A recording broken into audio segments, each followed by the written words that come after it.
Happy Wednesday, everybody. Thanks for joining me here again this week for our weekly session. This week, we're going to talk about critical job costs. So as you can see, I'm here in Mexico at the NALP Leadership Forum. Super excited to be here. It's a great event where leaders from the industry come together to share all kinds of ideas, input, lots of important initiatives, workforce development being one of them. As you know, I'm super keen on apprenticeship and really trying to move certification forward in the industry. So working on that this week amongst a lot of other things here in Mexico with many, many leaders from across North America here at the NALP Leadership Forum. So excited about that. I'll kick off here on job costs. I'm going to keep all the questions till the end. Go ahead and say where you're from in the chat. Say hello to everybody here. We'll make this as collaborative as possible. At the end, I'll cover all the questions that you might have about job costing. As always, keep in mind, we've got job costing live virtual training every week this winter. So if you're not using LMN's job costing right now, or if you haven't got invoicing set up yet, which is the lead in to getting all that valuable job costing data, please reach out to your account manager, get booked in for some of the training that we have in the coming weeks. So what I'm going to do here is kick off by kind of talking a little bit about sorry, got a little tech issue there. First off, why job cost?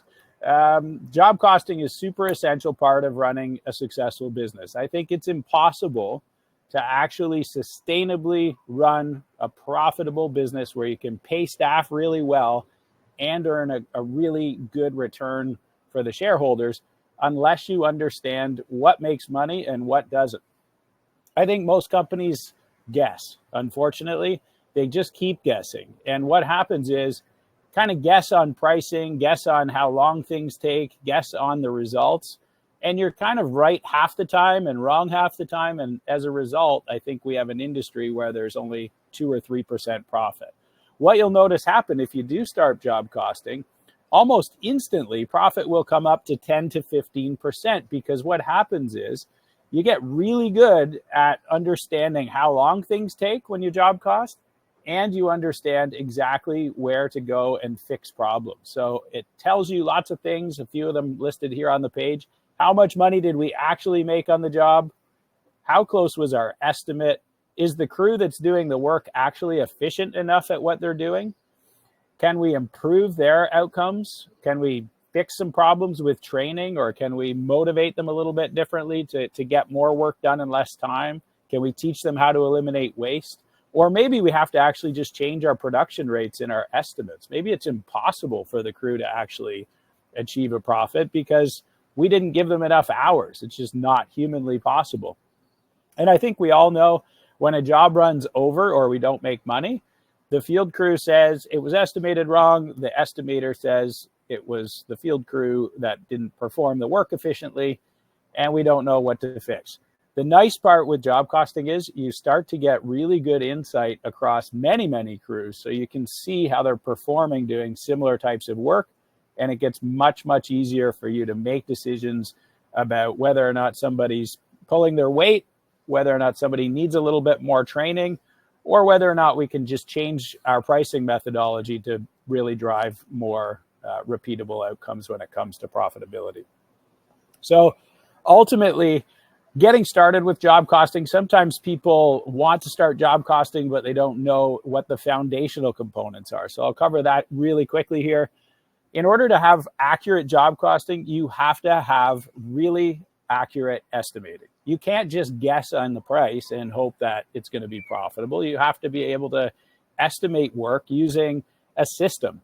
With LMN, we teach people and we provide tools to help you build estimates that are factored around labor using industry production rates or your own production rates, material, equipment, subcontractors if you're using any, and then we apply an overhead markup, a profit markup, and that becomes the price.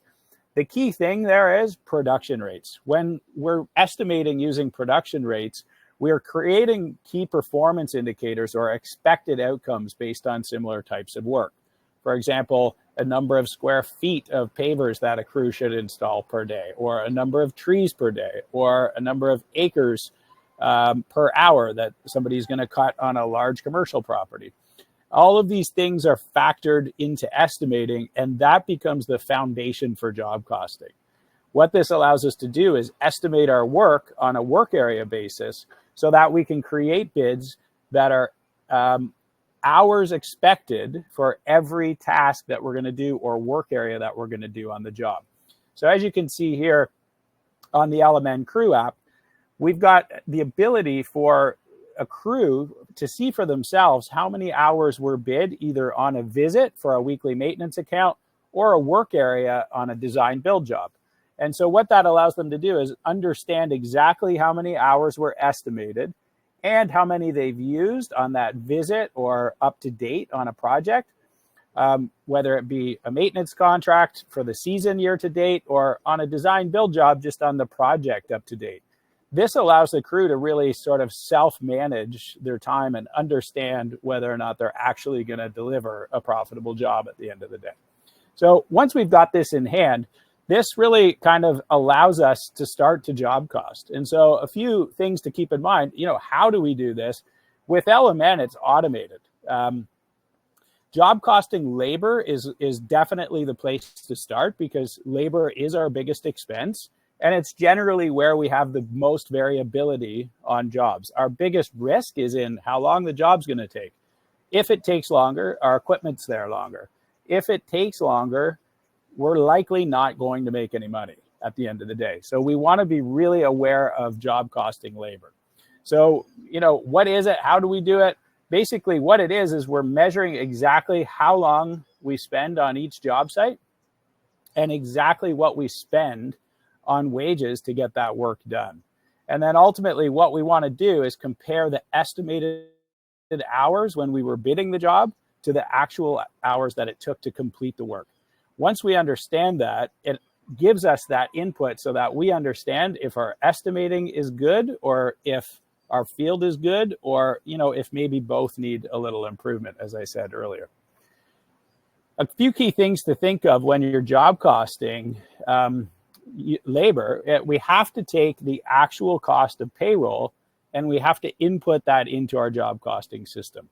With LMN, because the Crew app tracks your hours, it also provides the inputs for job costing so that you can accurately assign the labor cost to the project without any additional manual work. So if your crews are out there collecting their time for their payroll, you're automatically job costing payroll. So this kind of takes the work out of job costing. If your field crews are using the Crew app, you're automatically job costing labor.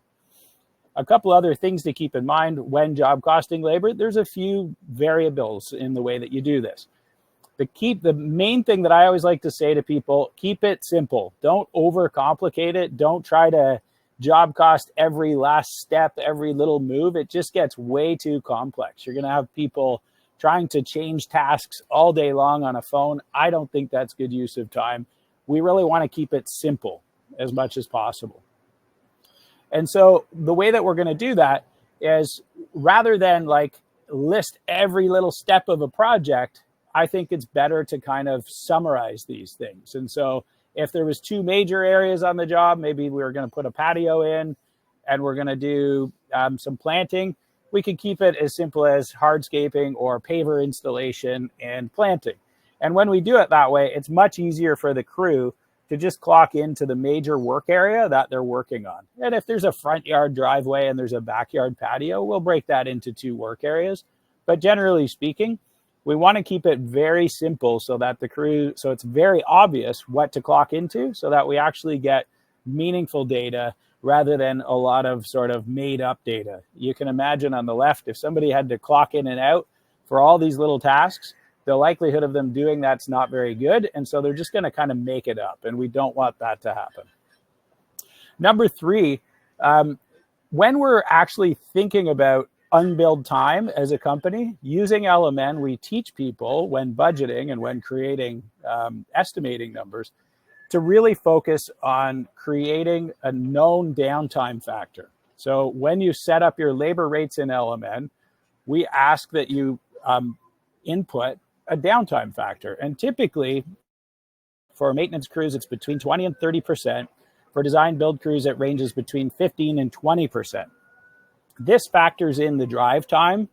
It factors in company meetings, the time spent loading and loading at the shop or yard, mobilization, equipment maintenance, restocking your covered trailers, all of these sort of things that we know have to happen.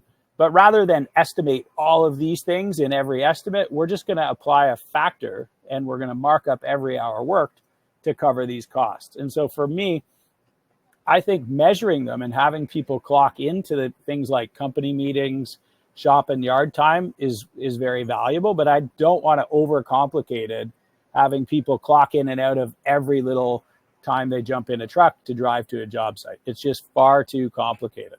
And so when driving, I see Michael here just added a question. So you don't factor drive time into estimates. You can if you've got jobs where there's extreme drive times. But in my opinion, if a crew is doing typical drive time, you're working on average 30 minutes from your shop and they're there and back each day. We're going to take that and put it into the unbilled factor. And that way, when you're estimating, you're actually bidding with that drive time in every hour worked so that you don't have to really think about it. The only time you'd add extra mobilization to a project would be as if there was extended drive time, something outside of the norm. And I think this becomes much easier when you're estimating your day-to-day work. And then if you've got that anomaly where maybe you're working an hour or two from the shop, you'll put a special mobilization line item in and the customer is going to see that.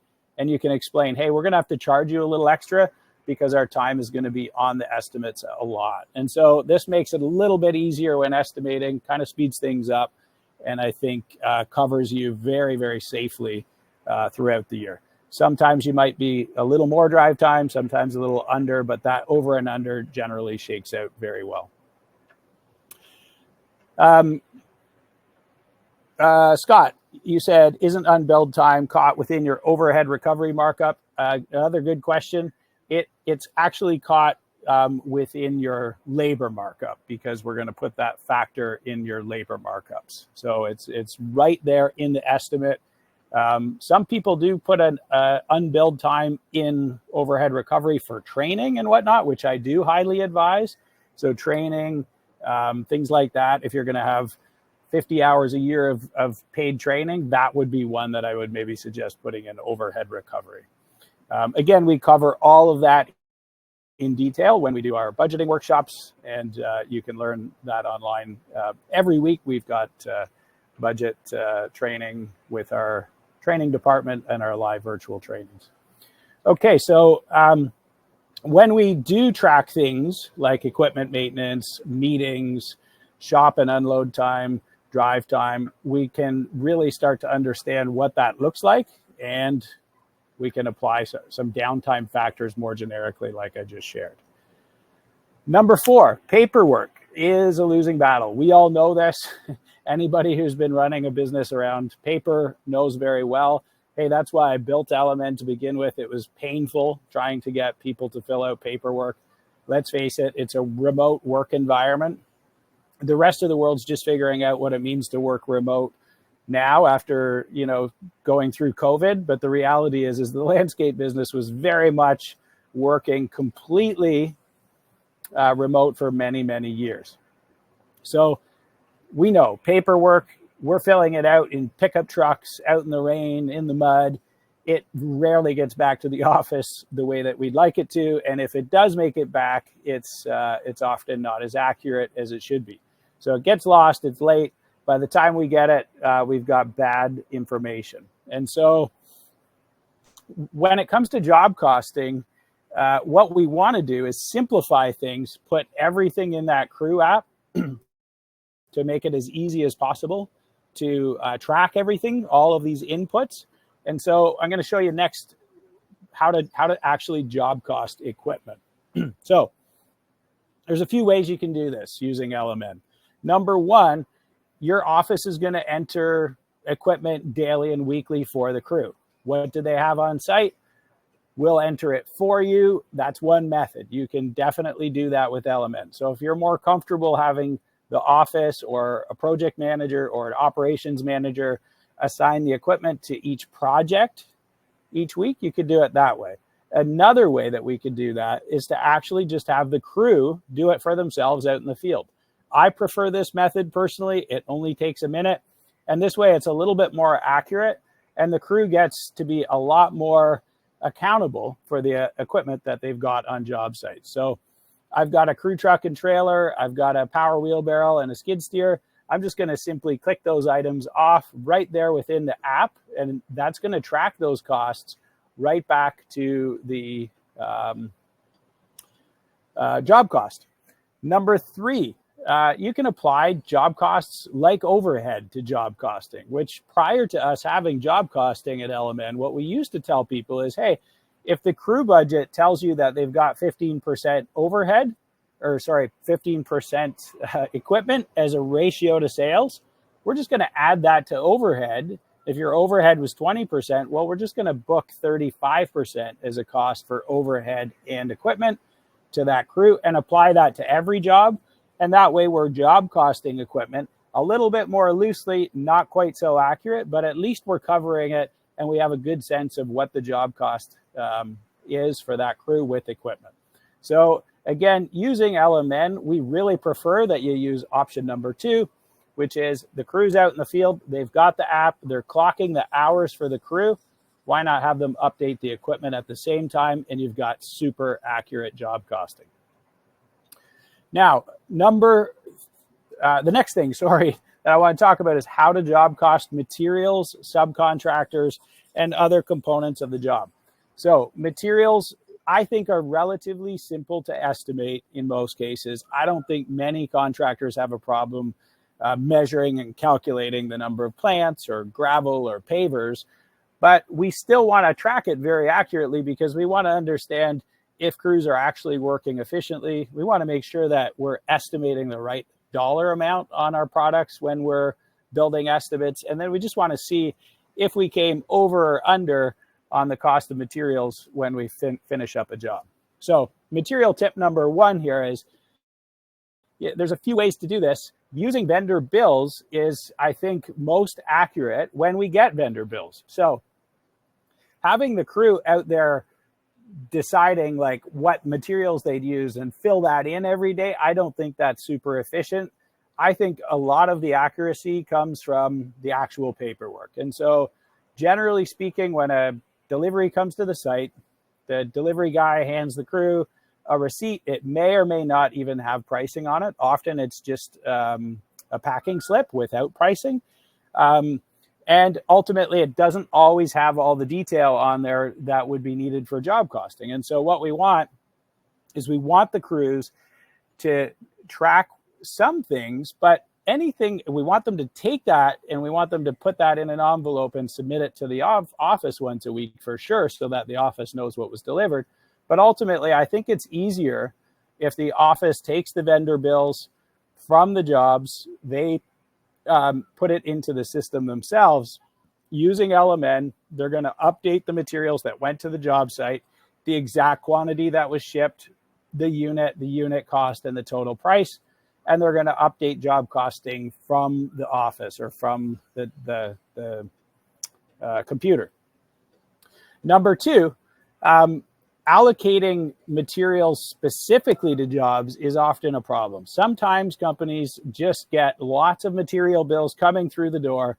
They put them into QuickBooks and say, well, it's just materials. And then they just have one account for materials for the whole year, and they don't really know whether or not they're actually where the materials went. And so they don't know what they've spent on what type of material with which supplier. They don't know what went to which job.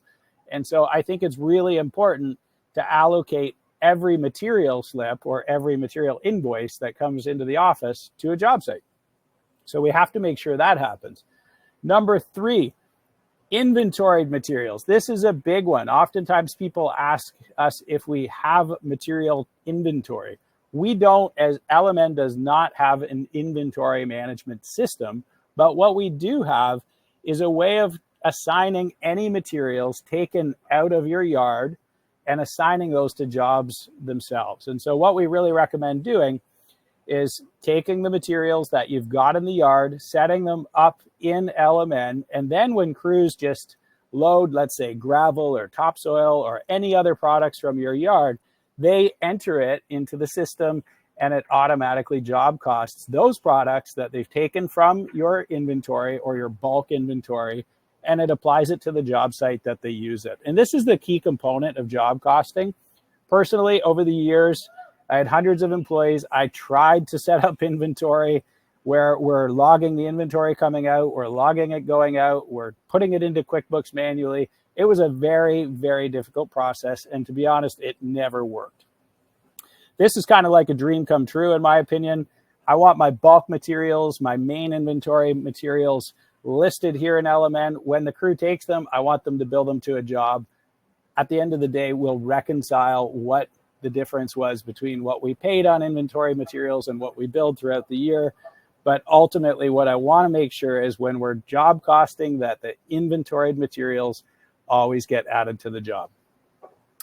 Last, tracking these non-estimated items. This is key. Many times when we're doing jobs, there's things that were never put on the estimate, and we want to make sure that we can put those into job costing. And again, right from the job costing dashboard, we can add those items into the system. We can have a standardized list that the crew can pick from. So it could be things like tubes of glue or cans of sealer or different products like that. If it's not in the estimate, that's okay. We still want to job cost it. And so non-estimated or any inventory items can still be job costed using LMN from the app or from the office. Now, to wrap this all up, there's some key metrics that we need to know in order to really assess whether or not a project was a success. So when we build an estimate, I always try to teach people, don't ever let an estimate go out without checking revenue per man hour. That's the most important metric in your business. I also want to know the gross profit, and I want to know the labor ratio on that estimate. For all of these, I want to know, when analyzing an estimate, what is the revenue per hour in comparison with my budgeted revenue per hour? What's the gross profit in comparison with my budgeted gross profit? And what's the labor ratio in comparison with that budgeted labor ratio? So when you're estimating with LMN, you just click that analysis tab right there on the top of your estimate, and it actually tells you if the estimate is going to perform above or below your budgeted metric for any of these three metrics. I want to really be sure that every estimate that leaves my office is going to exceed the plan on the budget for both revenue per hour, gross profit, and labor ratio. When I'm finished the project, I want to also check and make sure that that actually happened. And so because I've bid with a set of metrics that exceed my budget, now I want to check on the actuals and see that that actually happened. And if it did, every job all year long, if I'm outperforming on revenue per hour, budget versus actual hours, and gross profit, I know that I'm going to exceed my budget for the year. I'm going to exceed that revenue goal. I'm going to exceed the profit goal. I'm going to unlock the opportunity to pay my staff a much bigger bonus than we initially budgeted for, and it's going to be a wildly successful year. We can't do any of that without job costing, and that's why this is such an important component of your business. So I'm going to kind of take a few questions here in a minute. I'll just update you with a few key things to remember. Next week, I'm going to be talking about what it takes to win in the landscape business, what you need to do to prepare for 24. And, I'm going to share what I believe really makes the difference between the best company in every market and every other market. Every other company. We do this in detail. It takes us 2 days. I hope that you can make it out to join me for one of these. I teach these myself. I'm doing 2 of these every week between now and early March. So 4 days a week, I'm on the road teaching these mastermind sessions all over North America. I hope you can join me for one. We really hyper focus on 2 main components. I always say that there's 2 key parts of a business. One, the customers that we decide to work for and the type of work that we try to do. And number 2, the people that we decide to do that work with in terms of how are we going to go out there and execute. So what's the work that we're going to do? Who are we going to work for? And how are we going to train our staff to get that work done most efficiently to really unlock the true potential of the company in terms of revenue, profit, and wages for the staff. This industry is grossly underpaying its people. And I think when we get really, really focused on getting the right customers and the right people in our companies, we can improve that. We can pay higher wages. We can be more profitable, and we can be super, super competitive in the way that we do things. So hopefully you're going to join me for one of these. Click that QR code on your phone or visit us on the website. Just click the events tab, go to the mastermind sessions, and love to have you join me for one of those.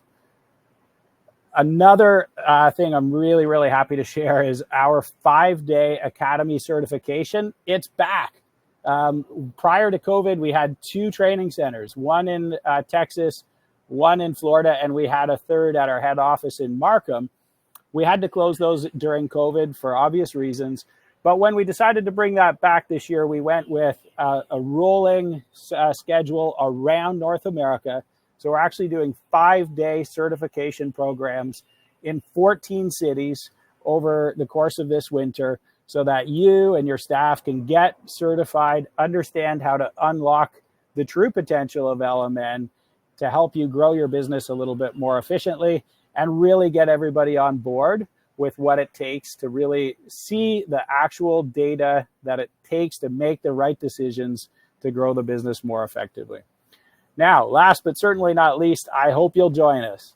We have an unbelievable Landscape Mastermind Summit planned coming up in Orlando. It's February 20th to 22nd. It's $795 per person. The QR code's right here. It's going to be 3 days, really. The arrival, we're going to have an amazing panel discussion, a nice dinner and drinks. Day 1, we're going to have incredible presenters teaching you everything about people, process, technology, how to unlock the potential of your people in your company. We're going to have a whole team of LMNers there to teach you how to use the software. We'll have tables and booths set up for you and your team to sit down and work face-to-face with our team to get things set up, really understand the software in a face-to-face manner. It's going to be incredible. We're going to have an award ceremony with some huge prizes for the highest revenue per hour, the highest net profit, the best design build, and the best maintenance contractor. So I hope you're going to join us. This is going to be the most exciting event we've ever held. Thanks again for joining. I'm going to take some questions right now. I've got 15 minutes or so, so go ahead and hit me. I tried to get a few along the way, but if you've got any that you need more details on, I'm happy to take those right now. So the first question that I have that I think would be really great to tie back to what you were just talking about, Mark, Noah is wondering what the biggest difference between the summit and the mastermind sessions are. Yeah, that's great. So the summit is, you get me for 2 days, just me. I'm the only speaker, 2 days. We focus day 1 on people. Day 2, we focus on customers. And so what we're doing is we're building a process to find great people, hire, onboard, and then develop people. And so we're talking a lot about training. We're talking a lot about incentive programs in detail. You are building a plan to really unlock the true potential of your company by building your team. Because ultimately, your company is only as good as the people on your team. We all know this. On day 2, we focus on building a sales process so that you take the right type of work for your specific business. We want to make sure that you're very focused in the way you do that. And so what we really do is we design a sales process that allows you to get higher revenue per hour, because I believe that most companies can, in many cases, double revenue, but at the very least, 1.5 times revenue with the same number of staff, just by being more focused on what you're selling and how you're selling it. So we talk about how to change your pricing and packaging in your maintenance business, how to sell design build work that really optimizes revenue per hour. And so that 2-day session is very, very focused on creating a strategy for your business. The summit, this is our annual summit. This is us basically taking 14 speakers, 2 keynotes, 25 LMN staff, and creating an event with many, many different topics for you to really sort of help you look at your business differently. You're going to leave with lots of tools, lots of tips, lots of tricks, lots of nuggets to help you really explode the business.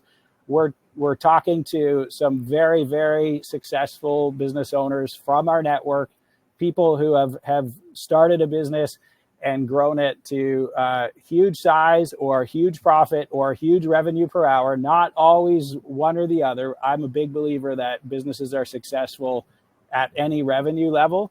It's about optimizing revenue per hour, optimizing the profit margin, and optimizing the wages. And so the speakers that we have are going to teach you what they did in their business to do that. And then we're also going to have some speakers that are going to focus specifically on developing you as a leader, buying back your time, finding ways for you to really get more out of life than just being a landscape business leader. And we're also going to have speakers there to teach you all about AI, marketing, and things of that nature. So it's a super exciting event. We've never put anything on of this magnitude. We're very, very excited about this summit. We've done 6 of these in the past. This is by far the biggest, an incredible lineup of speakers.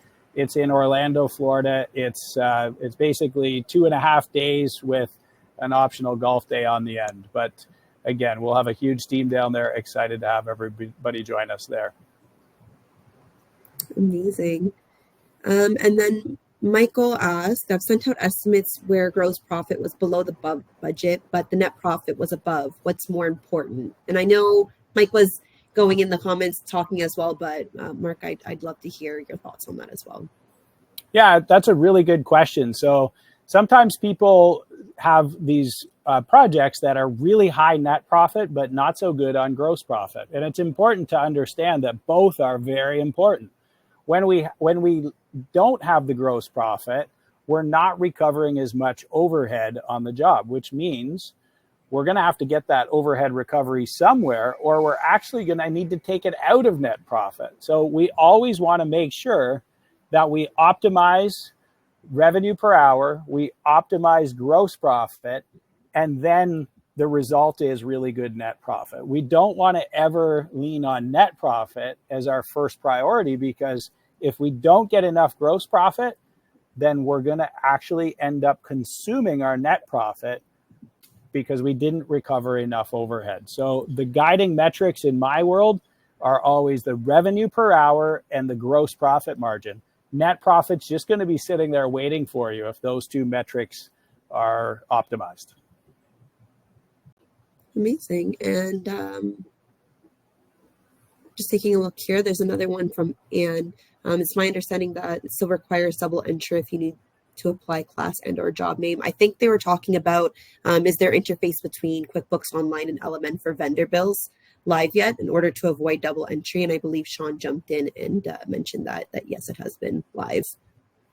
Yeah, that is definitely live. And yeah, I think we've got some of our product leaders and many of our education, onboarding specialists, and support team here on the chat to kind of help guide and check in on some of these as well. But yeah, we definitely have that component built into the software.